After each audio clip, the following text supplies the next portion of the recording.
and LinkedIn. Good evening, good night. So we live on two particular platforms. We're saying good night to Christy93 on one end, and if you guys see me switching sort of back and forth, that's because I'm just looking at some notes that I have on one side, and of course, looking at the Instagram and also looking at the LinkedIn platforms. Andrea, how are you doing? I'm great. Excited Right. to have the discussion. So Andrea is live with us, mainly because of the fact that we had a discussion a couple weeks ago, and then of course, as you would know, Andrea, we ran that poll last week as well, which is really important. It was kind of eye-opening for me as well, right? So Yes. just to add some context to the conversation, so Andrea is my accountant, right? So she's the accountant for OPAAT-SWY. And one of the things, Andrea, what I wanted, if you could just shift your Instagram screen just a little, so you'll come a little bit more into the thing. Lovely. Right. Nice. Okay. Cool. Right. So what Andrea and I were doing is that I was sharing a couple of things with Andrea as it relates to accounts that we wanted to go into, right? Yeah. Meaning that I had a particular focus on going into, or I had a proposal in front of me about a specific customer. The thing is, I didn't know much about the customer, right?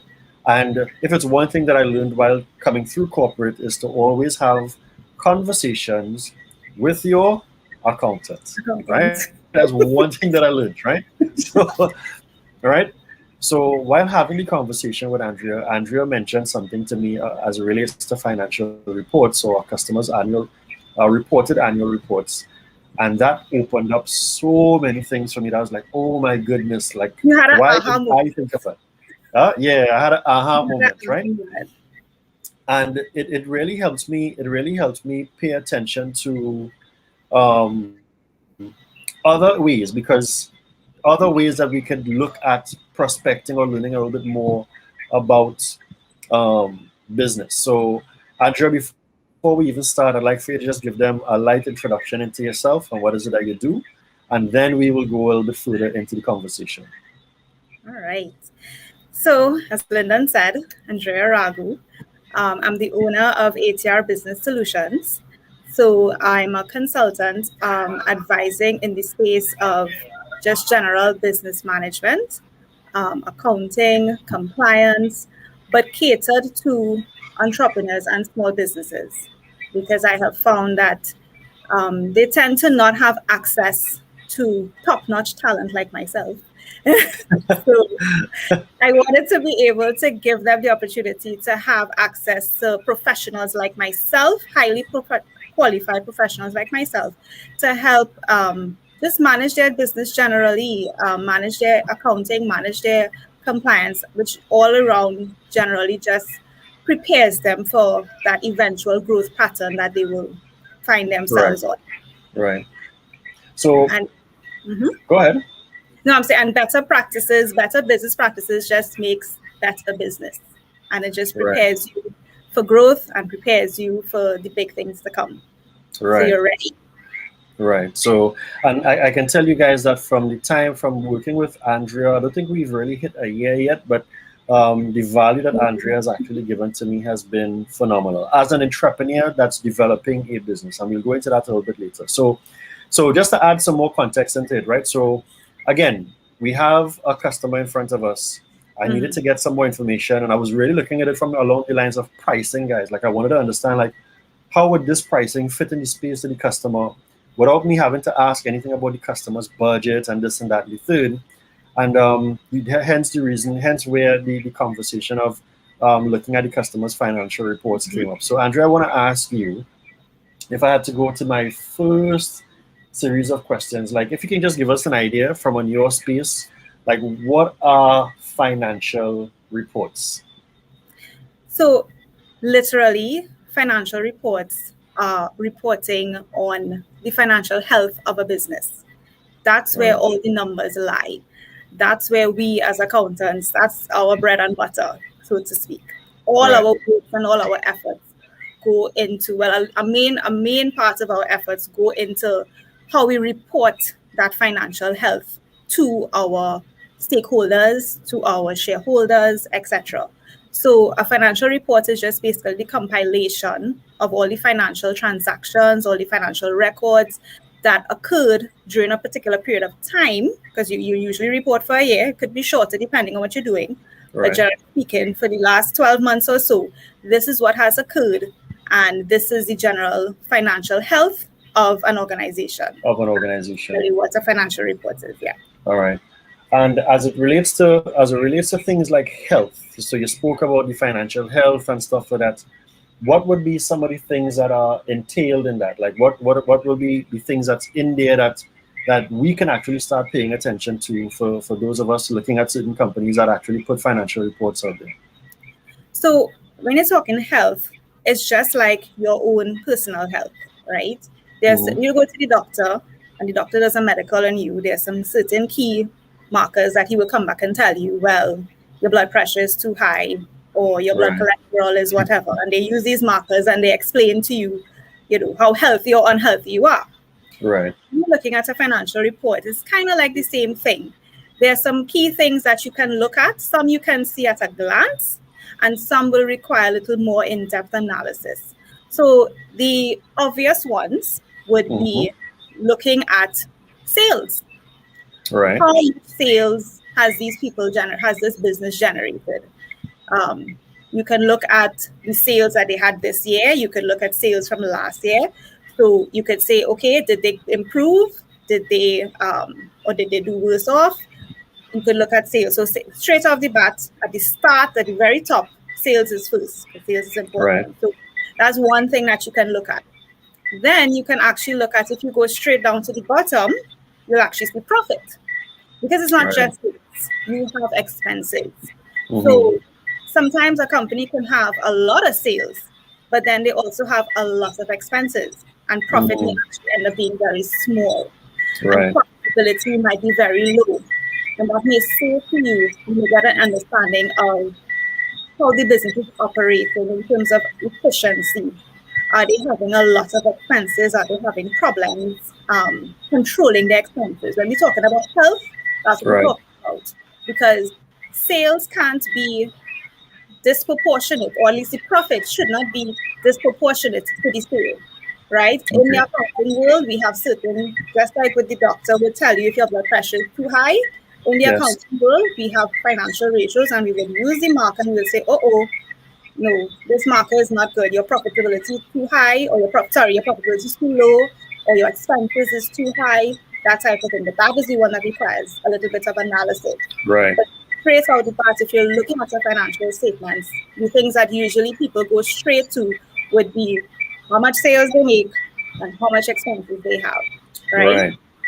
Yeah. So guys, let us know as to let us know as to how is that information coming to you all so far, right? Because as I say, just to continuously keep adding the context onto this, a customer is in front of me. I am looking at pricing the customer a particular way, and I was a little bit concerned. And coming out of that, I said, you know what, with Andrea's idea, it really said, you know what, yeah, if we do get to look at the customer's reported financial, and actually I think you pulled it up, right? Because actually on the customer's website. Then and there we were able to pull it up because of the type of organization it was. It was something that was open to the public. Right. So we were just able, a short Google click, and we were actually looking at their full annual report. Right. And this was, I think, was year 2020, coming out of the pandemic. It so turned out, folks, that they did well. Now, well is relative, right? Because they're also a regional type customer. So they weren't Trinidad and Tobago. So we couldn't measure as to where they really fit. And that's where now I had to kind of ask someone who lives there in the territory, in that territory to see, and I'm glad you bring that up, because that's a key thing when looking at a financial report. You can't look at a financial report in isolation. You must be looking at it in some context, right?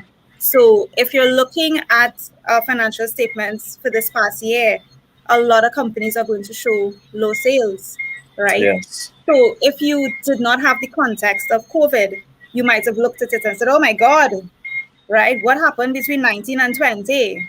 And then you would make a false conclusion.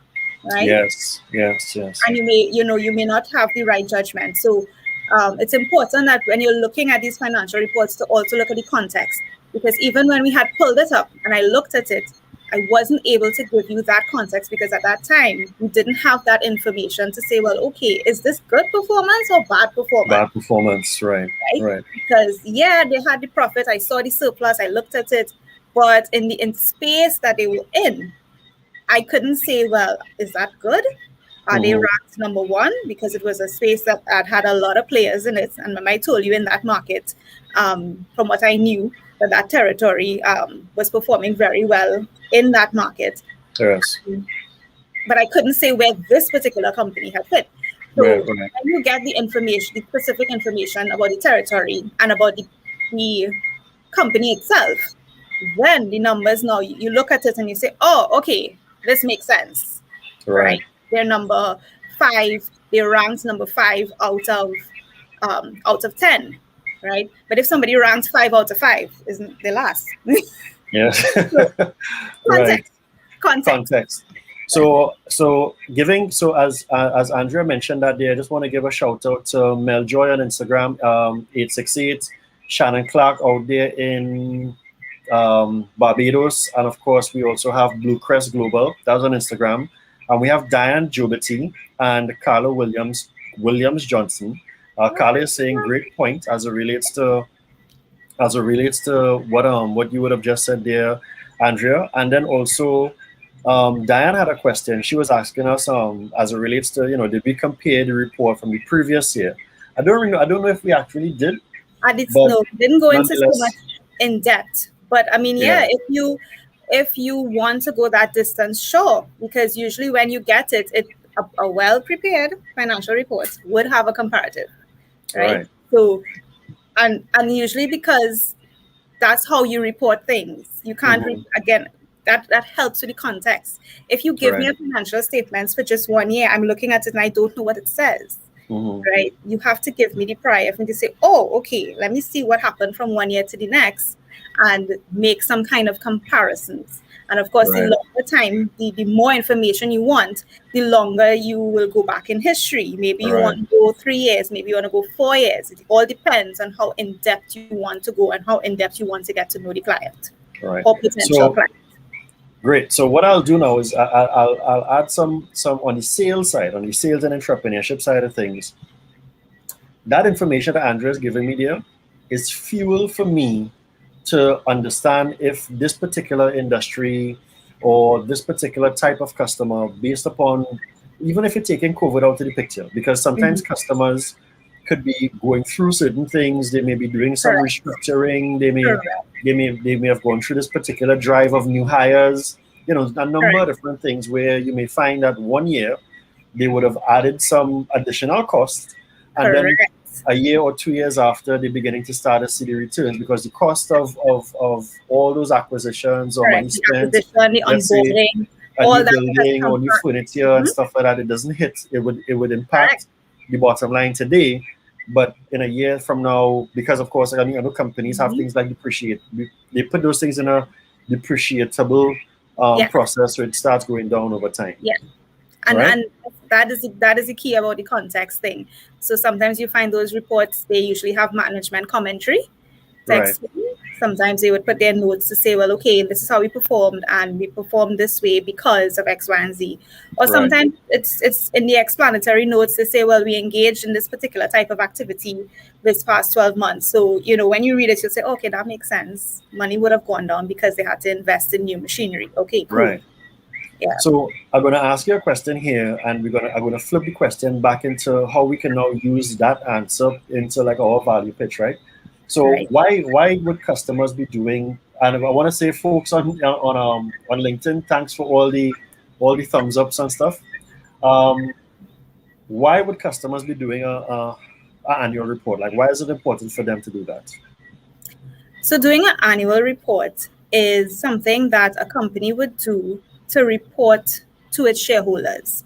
So Hmm. remember, think back to how a company was set up, right? A lot of the entrepreneurs that's probably on this webinar looking at this, they would have set up themselves as companies, and then they would have their directors, right? Um, as your company grows, you may have shareholders, right? Right. So that's the very small end of it. The other side of the spectrum are the conglomerates, the Prestige, the Answers, the Neiman Right. Marcus, right? Thousands of shareholders that would have invested in their company via the purchase of shares. So this annual report, the annual report, which is basically financial statements plus a lot of management commentary, is Mm-hmm. business way, is the way that they communicate with their shareholders. It's the way that they tell the shareholders, hey, this is how I've spent your money, right? Mm-hmm. This is how this investment, because remember you bought shares for a dividend. Remember you weren't Right. giving them money for free, right? Right. So shareholders would have bought shares expecting that at the end of the year they're going to get a dividend. So the annual report is the way that the business communicates with shareholders and stakeholders as well, because Mm-hmm. sometimes regulatory compliance would step in and say you have to make sure and publish these things, right? Right. Um, so you would have, this is how they communicate with the shareholders to say, this is what I've done, this is why I've done it, and this is what I plan to do next year. Right. Cool. Yeah. So here's the thing with that, guys. For us, for those of us who are entrepreneurs, and again, I don't always just want to talk about it from the standpoint of sales professionals, but it's for sales professionals, it's for marketers, it's for Mm-hmm. entrepreneurs. So, and I'll give some context.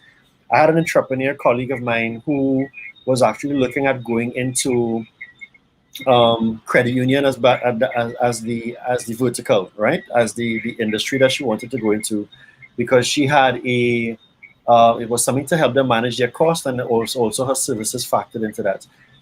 From reading an annual report, based upon what the annual report says, it gives you an idea as to what are the goals and objectives of that particular organization. So even when you're crafting your sales pitch, you can actually, from reading the annual report, and as Andrew was saying, from reading those managerial notes, you will know what's important to them for the next year to Correct. come. Or you Correct. would also know if it is that they fell short by, if they said, well, we had X problem and that affected us last year, or that affected us in the last financial year, you will know, wait a minute, I have something that can help them. And you could talk about how you can Correct. actually help them based upon what our product, service, or solution is. Even if it's a HR solution, it could be a project management solution, it could Mm-hmm. be a cost accounting solution, it could be billing software, you name it, right? Correct.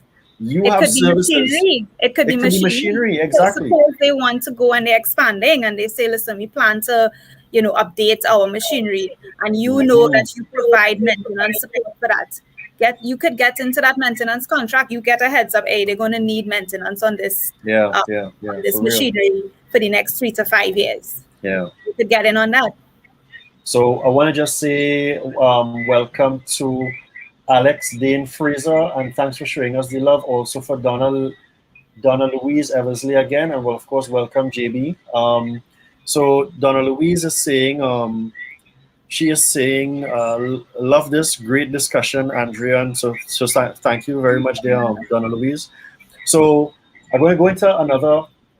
So you just answered two things there, right? So we spoke about why do companies do them, and of Mhm. course, you also indicated who are they now created for, right? Mhm. Um, Now we can look at a little bit as to how can entrepreneurs or business owners use them as it relates to moving into the right accounts and stuff like that. And you being an entrepreneur yourself and also one that supports entrepreneurs, what pointers would you give to your potential clients um, as it relates to now maybe using this as part of your strategy, as in some sort of way towards making sure that you're approaching the customers the right way, or just learning more about it? So definitely, the approach that you want to take is that you want to understand. You could take two approaches. As a potential customer, you can take the Hmm. approach of, okay, I want to know what they plan to do so that I could get myself in line. So you could take a look at their budget, what they plan to All right. spend. So they would have a budgeted expenditure report, Hmm. and that would say what their goals are and what they plan to achieve in the next 12 months. So you kind of get a sense of, okay, this is where their attention is going to be. So if you have a product or service that is matching their goals is aligned with where they want to go in the interim, in the near future, you could line Right. yourself up like that. From another perspective, as a business owner perspective, you can actually use it to figure out where you, as a business, if that is a space of your peers, to see how you Right. are doing. Benchmarking, we call that in accounting benchmarking. So Right. if you are in a Hmm. space that has a lot of people, right? You have a lot of players in the market, right? And you're not sure if you as a business are that you are operating to your optimum. Look at their reports. See what they are doing. Oh, What right. figures are they hitting, right? Right. If I they're think hitting right, right, high right. ratios and you can see if they're hitting certain efficiencies, and this is, of course, where you will get your accountant involved to Mm-hmm. run some ratios and say, what is it that they're doing? Because you're looking at them and you're saying, how come, let's say in a particular market that hard, right? But you seeing that this company expanding, your competitor is expanding. What is your competitor doing that you are not doing, Right. right? 9 out of 10 times they're doing something better with their money. Hmm. Money is the center of the world. So Right. they don't have no kind of secret formula, somewhere. Probably the only people who could probably have that claim to fame is Angostura and Bitters. That probably where their Right. secrets guarded, right? Right. But 9 out of 10 times, the reason why they're doing something better is because they are probably managing their money better and managing their resources better. Right. So, take a look at their numbers. Take a look at their sales ratios, their profit ratios, and see where you are. See Mm-hmm. where you are. And if you're too far behind, then it might say something to you as a business owner what you need to do for your Right. own business. Right. And as I say, so I love that point that you made about if you're in a space where financial reports are something that's shared, and you look at what your competitor is doing, it will help you understand, like, shoot, what am I doing or what am I not Right. doing? That I didn't even think about that one. That is a brilliant point there as it relates to looking at competitive financial reports as a benchmark for Mm-hmm. your business. Even if Yeah. I think to guys, even if it is that we are small, and this is for me, right? I want to get to the point where maybe at some point in time, not too near in the near future, that we're putting up financial reports, because at the end of the day, too, you want people to be able to invest in your business. I think it shows a certain level of trust and growth and stuff like that, right? So as entrepreneurs, I don't want us to always be thinking small, that we're just doing this thing as a small thing. Correct. But if it is that you do get to that point, these are the things that we need to pay Correct. attention to, and If you're you're ready to being grow your business, yeah. yeah, and you're being that open and transparent about developing your business, Mm-hmm. as because remember, these companies that we're looking at too as well. These companies would have started off somewhere, right? Some of them would have started off pretty small, and they would have grown to where they now using their financial reports from the standpoint of prospecting. So I just want to share something on LinkedIn here where I think it's Alex is actually saying thanks for tonight's session. She has a question on NGOs. She's saying, when given donations to NGOs, how do you go about having that deduction when paying taxes? I'm not too sure as to how you want to address that. We could maybe address that in a short segment, Yeah. in a short answer. So But so you go the, ahead there.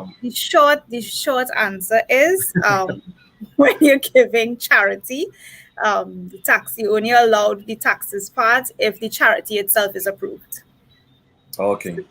Yeah, it has to be approved by BIR, and there's a process that you go through to get the donation itself. The organization itself has to have that registration already done. So Right. it's not, Right. so it's not just all donations that you can just put through on your taxes. All right, cool.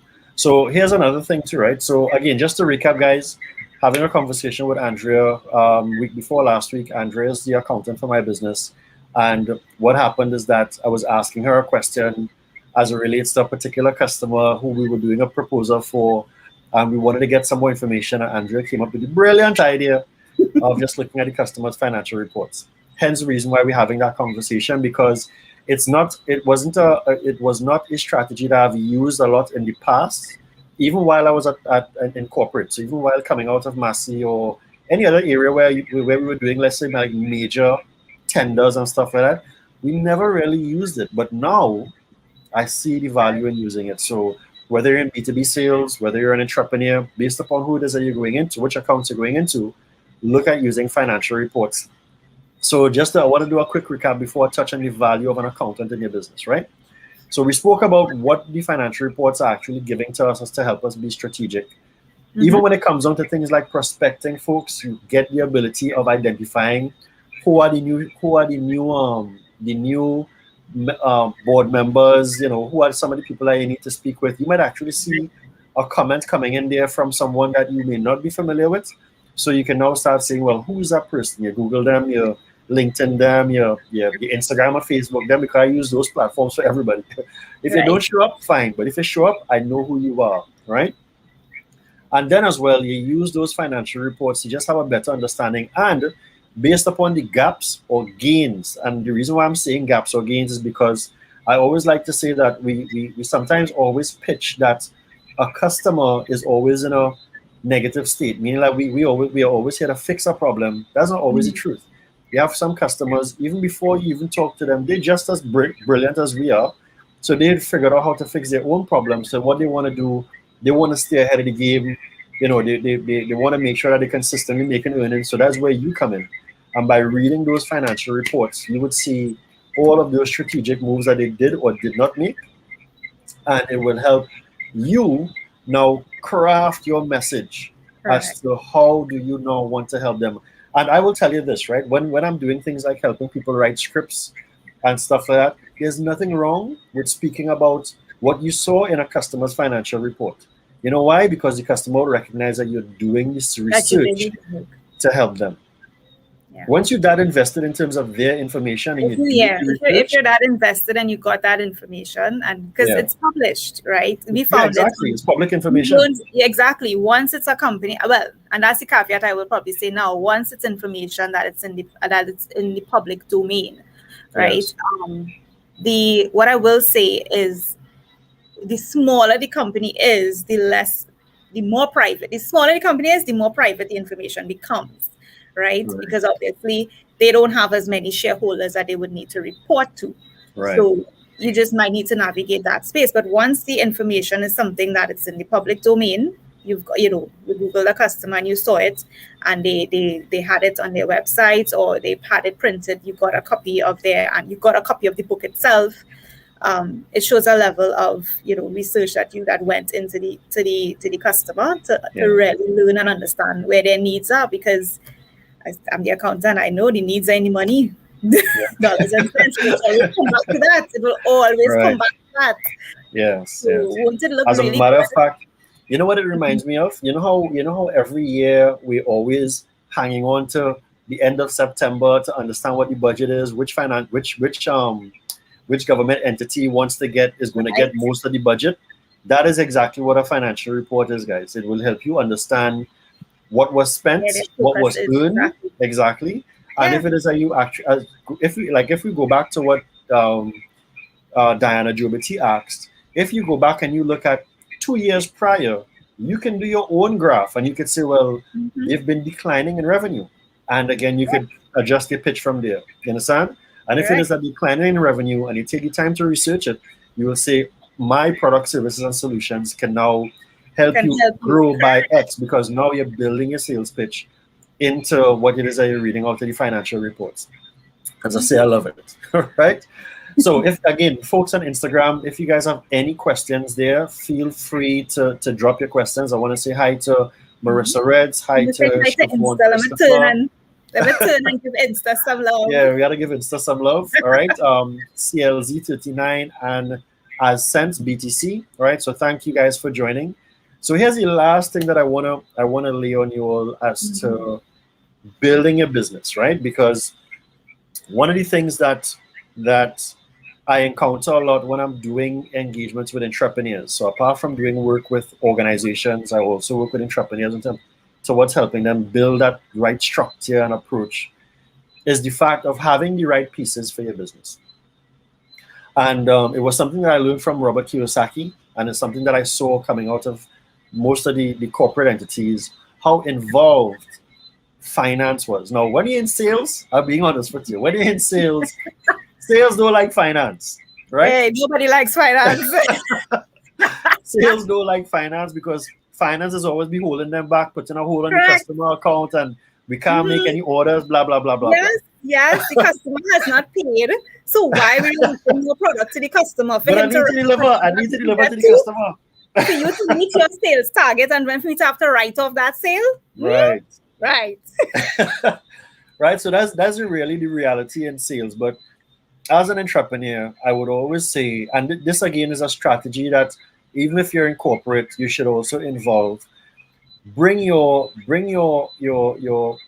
operations team, specifically people like finance, into the mix because Mhm. they have a level of visibility on the finance and what might be happening on the back end of an account because we sometimes might just want to sell into our account, right? Mhm. But finance with no finance related things, they will be talking to those people or other people. Accountants know accountants, right? And even though they may not be sharing deep information, the word kind of goes around, boy, XYZ is the case. So your It's a small accountant, community. yeah, your accountant is really important to the growth of your business. So if you do not have an accountant, or yeah, I mean, you don't have to have like a dedicated, like for us, for Andrea and I, our Mhm. relationship is contractual. I invest in me having Andrea on for situations like these. I would want to suggest to you guys have an accountant like ATR as part of your unit because again, too, with my growth, or even outside of me going into certain accounts, I remember in December, Andrea was saying to me, Lyndon, based upon your projections, I don't know if you should make that investment right now. And I was like, but I really want to do it. You really wanted to. Right? But at the end of the day, you got to listen to your accountant. What else would you want to say there, Andrea, as it relates to the value of an accountant into your business? I mean, just to echo what you're saying, I have a term I always say, accountants, we are the voice of your money, right? So your money, you might know what the money's saying. We could Right, translate it for you and tell you what the money is saying. The money right, is saying you either have it or you don't have it, or you're going to run out of it, or you need more of it, right. right? And with our training and with our understanding of numbers, we help to bring us. Sometimes we could be the voice of reason as well. We're the ones, like you say, other departments always be like, oh God, they say we can't do that, and finance said had no money in the budget for that. Right. We keep it in check. And if you think about it, everybody in their own little way understands what an accountant does. Anybody who's running their household understands what an accountant does because you take that pay and you make that pay work till the next pay, Hmm. right? That's what we do, just on a larger scale. But the Right. think about the methodology and think about what goes into it. That concept of, okay, how much I have to, what are my income this month, how much I have to spend, can I defer, is this important, could we Mm, so we do that type of thing. So for any business, having a voice like that is always valuable. So it helps you in the making of your decisions so that you make good decisions about your money, the money. right? As a small business, I don't think I ever hear a small business owner say, "Yeah, boy, I have real money," right? And that's okay. Yeah, I could burn that 10,000, right? I don't think I ever hear anybody say that. Right. Every dollar counts when, especially when you're growing. Every dollar counts. So Yes. have somebody who is dedicated to looking after that dollar for you and saying, hey, you know what? No, don't spend that dollar just yet now. Let's Right. see what's going to happen next month, or let's see what's going to happen 2 months from now, 3 months from now, Right. right? Taking that, just being that voice to guide you. And think about it. I always say to people, and that's one of the reasons why I started ATR. All these corporations were small ones, right?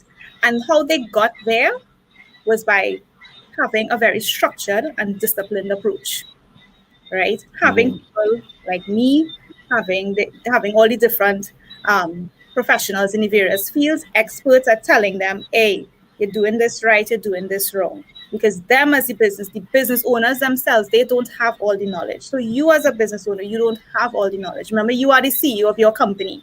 And if you Right. think down the future, what your board is, what your structure is going to look like.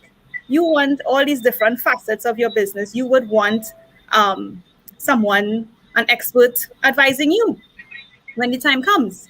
Yes. So it's a great asset to the structure of your business, and you're never too small to have that structure. It just keeps getting better with time. Cool. So, ladies and gentlemen, I want to say thanks for spending just over 30 minutes with us.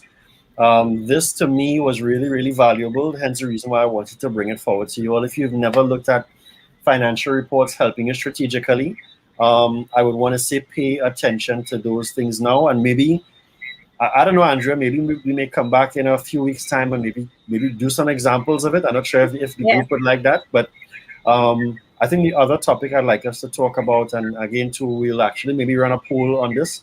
Mm-hmm. And this is coming from this is coming from one of my Andrea experiences as well, where Andrea had me look at cash flow, right? And coming out of cash flow, I realized I didn't have enough from a pipeline.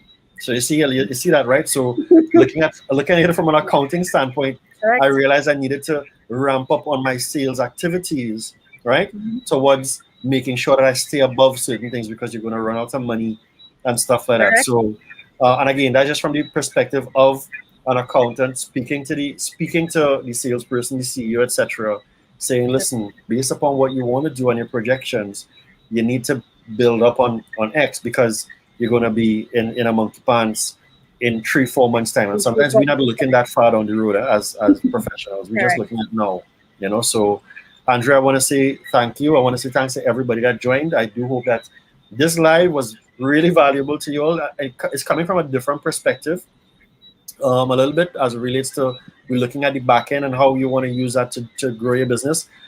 Folks on Facebook, I want to apologize, Jamila Bannister. I know I saw a comment from you. Strangely enough, though, I couldn't read the comment. I couldn't get across to Facebook to read Oh, Facebook comments that are coming in. So, we're not streaming on Facebook. we are, but I can't see Oh, you the can't comments see. on Facebook. So my apologies for the folks on Facebook. And I guess we can close with Allison saying that this was valuable. Thank you very much, Allison. Thank you, And Alison. we will more than likely be back in about 3 to 4 weeks with something else. All right. Great. So thank you, everyone. Have a great Tuesday night, and we'll catch up in time. Bye, everyone. Bye. Bye bye.